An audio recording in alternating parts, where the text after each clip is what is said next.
James, Ritika ఇద్దరూ ప్రేమించి పెళ్లి చేసుకున్నారు. జీవితం ఎంతో సాఫీగా, ఆనందంగా సాగిపోతుంది.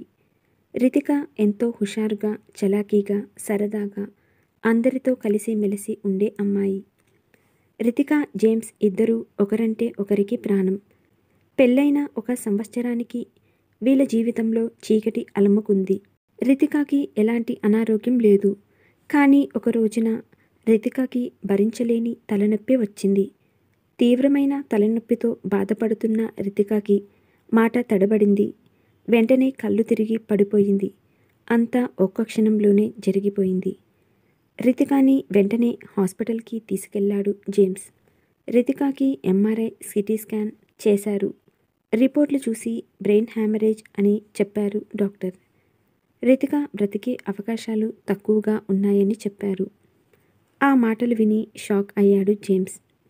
తన ప్రపంచం ఆగిపోయినట్టు అనిపించింది. వెంటనే రితికకి ఎమర్జెన్సీ బ్రెయిన్ సర్జరీ చేశారు. 25 రోజుల పాటు ఐసీయూలో ఉంది. తర్వాత మరో 15 రోజులు వెంటిలేటర్పై ఉంది.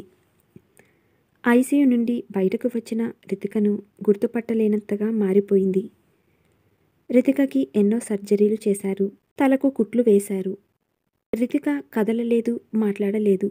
రితికని ఇలాంటి పరిస్థితుల్లో చూసి బాధని, ఏడుపుని ఆపుకోలేకపోయాడు జేమ్స్. హాస్పిటల్ నుండి డిశ్చార్జ్ అయ్యాక రితికని థెరపీలకు తీసుకువెళ్ళేవాడు జేమ్స్. జేమ్స్ ఒక మామూలు మధ్యతరగతి కుటుంబానికి చెందినవాడు. అయినా రితిక హాస్పిటల్ ఖర్చులు తానే చూసుకునేవాడు.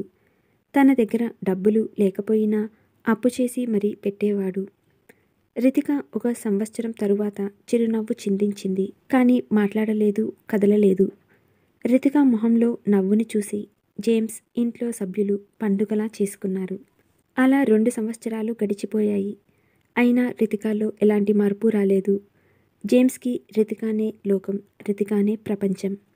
ఎంత కష్టం వచ్చినా రితికని ఎప్పుడూ వదలలేదు జేమ్స్.